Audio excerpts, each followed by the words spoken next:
माँ बाप जवान बेटियों के सामने किसी अनमैरिड लड़के की बेजा तारीफ ना किया करें।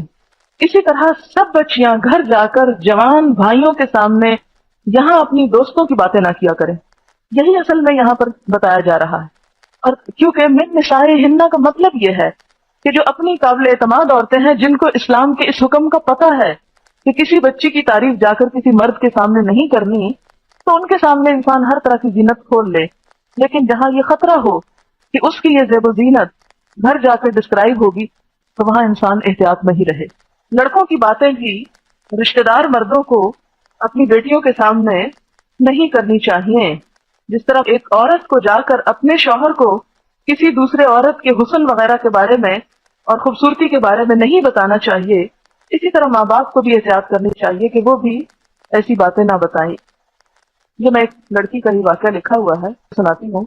ये कहती है कि शायद मैं इन आयात की रूह को न समझ सकती अगर मेरे साथ ये वाक़या पेश ना आता। कहती है वाक़या कुछ इस तरह कि हमारे हमसाये में एक लड़का आया, उसकी बहन का बिजनेस था जो उसने संभाल रखा था।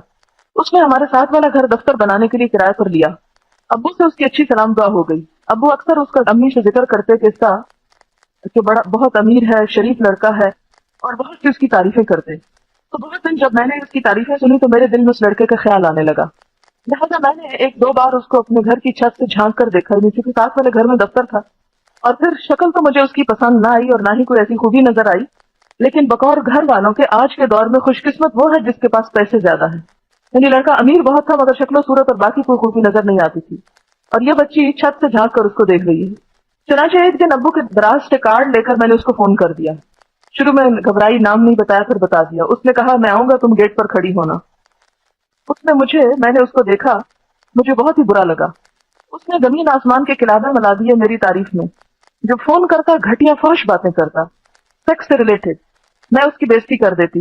मुझे सेक्स से तो कोई दिलचस्पी न थी, मुझे उसकी चीजें, पजेरो गाड़ी, मोबाइल फोन और चार चार नौकर अच्छे लगते थे। बहरहाल एक दो बार मैंने उसको बस देखा। इसने बहुत कोशिश की कि किसी तरह बहला कर मुझे इस्तेमाल कर ले, मगर अल्लाह का शुक्र है कि ऐसा कोई मौका मैंने उसको ना दिया। इससे जब ना मिली तो उसने कहा कि ये ताल्लुक खत्म करते हैं, मगर मैं ये जरूर कहूंगा कि तुम अच्छी लड़की हो, वरना जितनी तारीफें मैंने तुम्हारी की हैं अगर किसी और की करता तो वो सब कुछ करने पर तैयार हो जाती, मगर तुम तो बस कहती हो कि इतनी अच्छी हो तो शादी कर लो। बहरहाल फोन पर बात खत्म होती। फिर एक दिन उसकी शादी का कार्ड आया, उसकी शादी हो गई। मुझे हल्का सा अफसोस जरूर हुआ, और ऊपर से बीवी को लान में लेकर उस हिस्से में बैठता था जहां से मैं उसको झांका करती थी। अब बीवी के साथ उसको देखती तो अजीब सी फीलिंग आती, मुझे बेइज्जती महसूस होती। बहरहाल मैंने उस लड़के का ख्याल दिल से निकाला और अपने आप को अच्छे कामों में मसरूफ कर लिया। अच्छा, अब ये कहती है कि इस वाक्य को बयान करने का असल मकसूद दूसरों को सबक देना है। फिर उसके बाद दूसरा कहते हैं कि किसी के घर में झांकने से इस्लाम ने मना किया है। आपको पता है ना कि आंख फोड़ देने तक की बात हुई पीछे, तो इसमें हमारा ही फायदा है। मेरी जो उस लड़के से बात शुरू हुई तो उसकी वजह यह भी थी कि अक्सर वो कमरे में या लान में बैठा होता तो मैं उसको झांकती, जिसके बाद उसमें कोई अच्छी खूबी न होने के बावजूद मुझे अच्छा लगने लगा।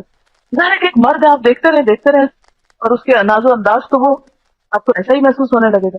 लिहाजा मेरा पैगाम यही है कि इस्लाम का हुक्म, हाँ इसकी हिकमत समझ आए या ना आए, फौरी तौर पर अमल कर लें।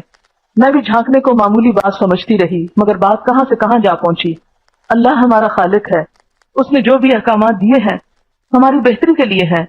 बात सिर्फ अमल की है, और अक्लमंद वही होता है जो दूसरों से इबरत पकड़े।